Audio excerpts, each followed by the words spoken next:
Capítulo 7. A resposta dos Alpes.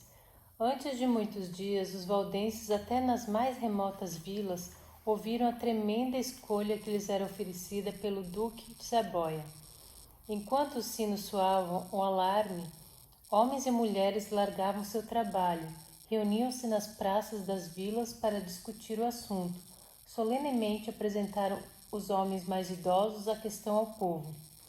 Estão vocês dispostos a entregar suas igrejas aos padres, a aceitar-lhes os ensinos, a renunciar à fé que recebemos de nossos pais? Impossível, bradou o povo.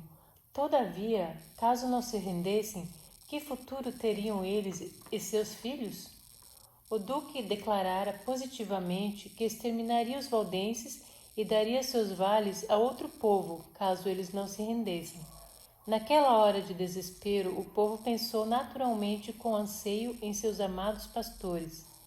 Aqueles bons homens, porém, viviam agora em pragelas, do outro lado dos altos e nevados Alpes. Alguém sugeriu que os pastores fossem convidados a voltar. Acham que eles virão? Perguntaram os mais novos. Lembre-se de quão mal os tratamos. Recusamos dar-lhes ouvidos quando nos advertiam contra aceitar os termos da La Trinita. Certamente eles voltarão, asseguravam os mais idosos. Eles dariam a vida por nós, se necessário fosse. Mandemos então buscá-los imediatamente. Se tivermos de morrer, pereçamos todos juntos. Eles trarão consigo a bênção de Deus. Quem sabe se Deus não operará em nosso favor e nos livrará como fez a nossos pais? Assim, mensageiros atravessaram os Alpes.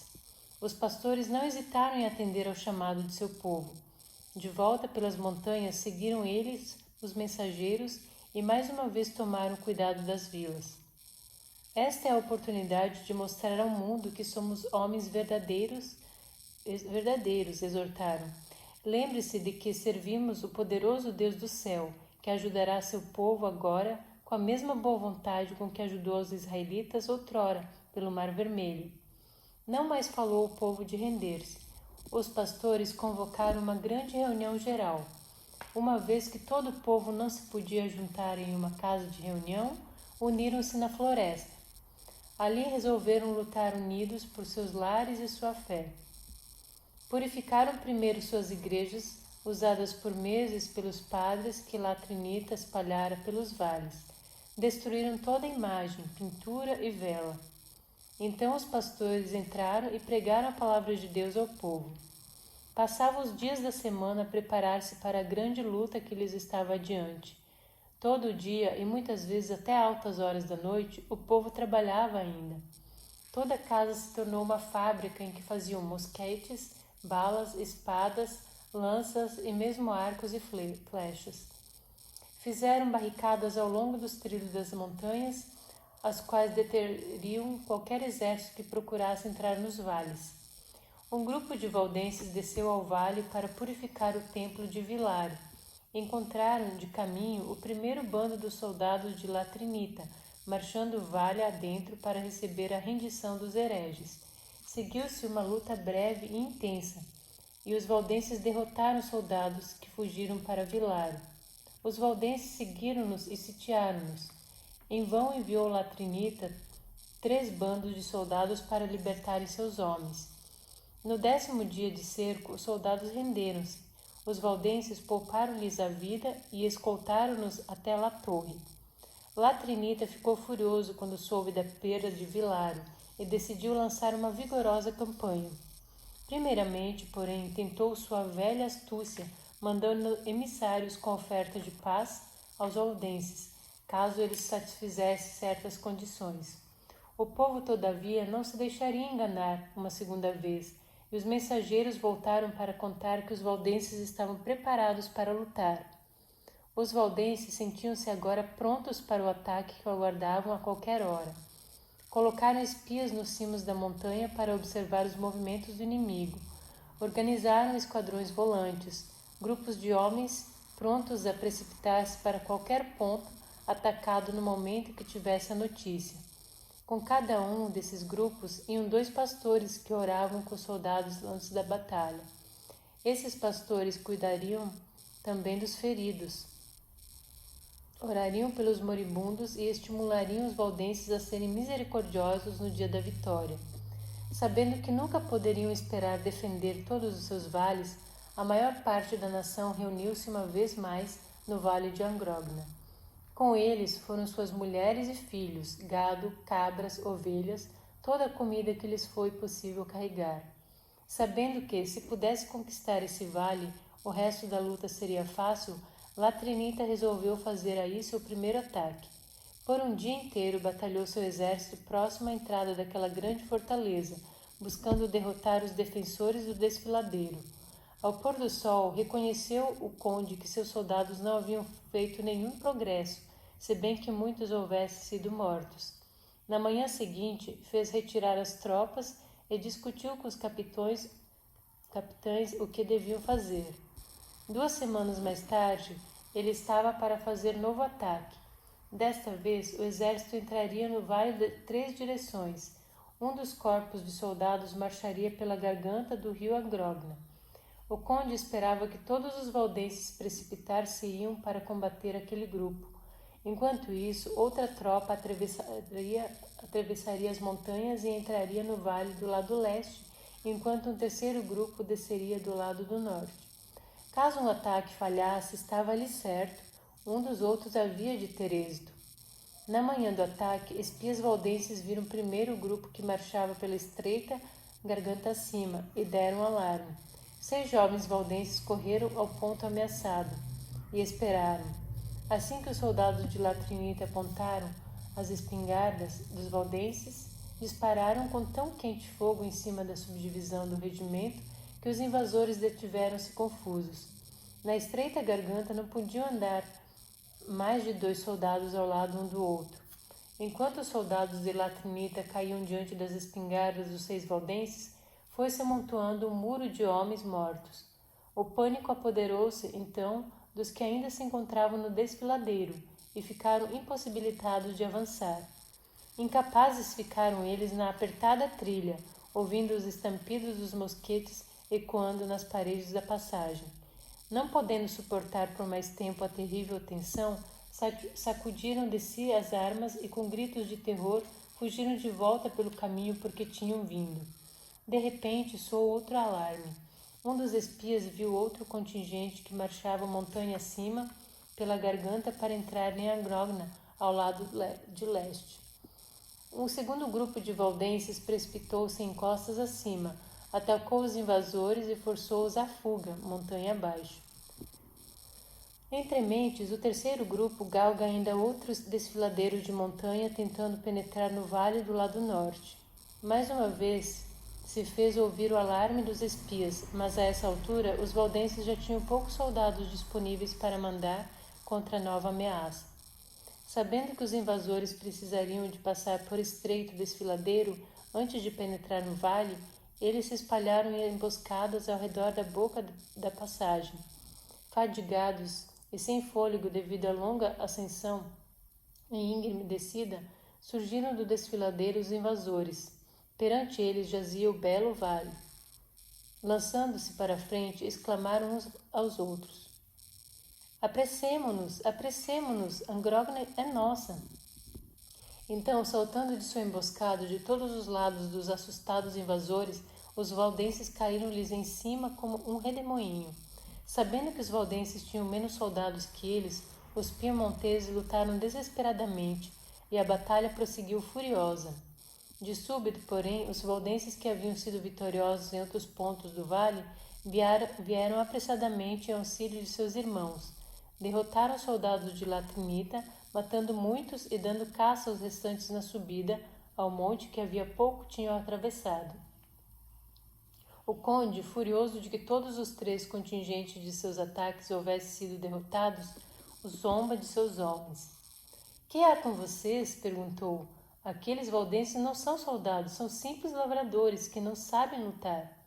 Se aqueles homens não sabem lutar, nesse caso, tampouco nós, responderam os homens. Mais uma vez, Latrinita retirou seu exército para os planícies do Piemonte. Resolveu esperar esforços antes de tentar novamente. Não teve muito o que esperar. O rei da Espanha mandou um regimento, o mesmo fez o da França. De repente, ele tinha 7.000 homens. Pondo em movimento seu exército, partiu novamente para as montanhas, determinando a apagar a desonra de suas derrotas anteriores. Dirigiu pela terceira vez o principal ataque contra o vale de Agnógona. Um domingo de manhã, toda a comunidade valdense reuniu-se para adorar em vasta encosta relvosa. O vale ecoava aos sons dos hinos entoados pelo povo. Outra vez os pastores liam-lhes as promessas de Deus. Mais uma vez eles prometeram nunca renegar sua fé. Súbito, um jovem espia correu sem fôlego para o ajuntamento dos fiéis, indicando as montanhas circunvizinhas. Olhando para o alto, viram os valdenses, os soldados de Latrinita penetrando no vale de 3 direções ao mesmo tempo. Alguns valdenses apressaram-se em direção ao lugar em que a escura garganta do Agnógona abria-se para o vale, e aí detiveram um grupo dos invasores e fizeram-nos voltar atrás. Fortes barricadas erguidas anteriormente pelos valdenses esbarraram os outros 2 grupos. Enquanto os homens de Latrinita lutavam para atravessar as barricadas, os valdenses lutavam para empurrá-los para trás. A batalha prosseguiu por horas, e ao fim do dia, os soldados compreenderam que sua tentativa de penetrar no vale fracassara mais uma vez. Haviam morrido na batalha alguns dos mais bravos capitães de Latrinita. O próprio conde, presente ao combate, segundo dizem, sentou-se e chorou ao ver amontoados os corpos de seus soldados mortos. Nunca mais zombou ele de seus homens por não haverem derrotado os simples montanheses. Quietamente fez Latrinita a retirada de seu exército, voltando à planície. Desanimado, desejava o conde não haver nunca empreendido conquistar os hereges. Resolveu, porém, fazer um derradeiro esforço para restaurar sua reputação perdida. Por sugestão sua, o duque de Saboia solicitou que os valdenses enviassem deputados a Turim para discutir termos de paz com seu príncipe. Por esse mesmo tempo, Latrinita reuniu todos os seus soldados e conduziu-os em marcha noturna mais uma vez para Del Tor, esperando surpreender os valdenses. Com seus deputados discutindo termos de paz em Turim, não seria provável que estivesse suspeitando ataques. Dando uma palavra de animação a cada um de seus capitães, Latrinita enviou seu exército uma vez mais pela estreita garganta de mais de 3 quilômetros que conduzia ao vale que ele por meses tentara capturar. Haviam terminado os serviços religiosos matinais e os valdenses iam se espalhando para seus vários deveres, quando um grito de advertência soou nos ares. O desfiladeiro! O desfiladeiro! Soldados vêm subindo pelo desfiladeiro! Sem tempo para reunir todo o contingente valdense, um punhado de bravos montanheses pegou seus mosquetes e correu ao ponto de maior perigo. Quando os primeiros dois inimigos foram entrando no vale, saídos da boca da garganta, os valdenses atiraram, derrubando-os. Os 2 seguintes tombaram do mesmo modo, em cima dos seus companheiros. Depois mais 2. Calmamente, os valdenses continuaram atirando e carregando outra vez seus mosquetes. Mais e mais alto se foram empilhando os mortos, até que os soldados no desfiladeiro não podiam avançar. Como nos anos anteriores, alguns valdenses treparam pelas encostas da montanha ao lado da estreita passagem. Não tardou, grandes pedras vieram rolando em cima dos soldados piemonteses, esmagando 2 deles onde se encontravam. Não é de surpreender que mais uma vez se apoderasse dos restantes terrível pânico. Tentaram fugir, mas era demasiado estreito o trilho. Dezenas e dezenas de soldados foram empurrados pela borda do penhasco para a morte nas rochas que ladeavam a corrente. Latrinita e seus oficiais acampavam a uns 3 quilômetros de distância. Quando seus soldados haviam partido na noite anterior, ele fizera votos para que, antes de o dia terminar, eles tornassem rubras as águas do rio com o sangue dos valdenses. Por volta da metade da manhã, chegou a ele um de seus homens em grande excitação. O Agnógona está se tingindo de vermelho, bradou. É o sangue dos hereges, explicou o jubiloso general.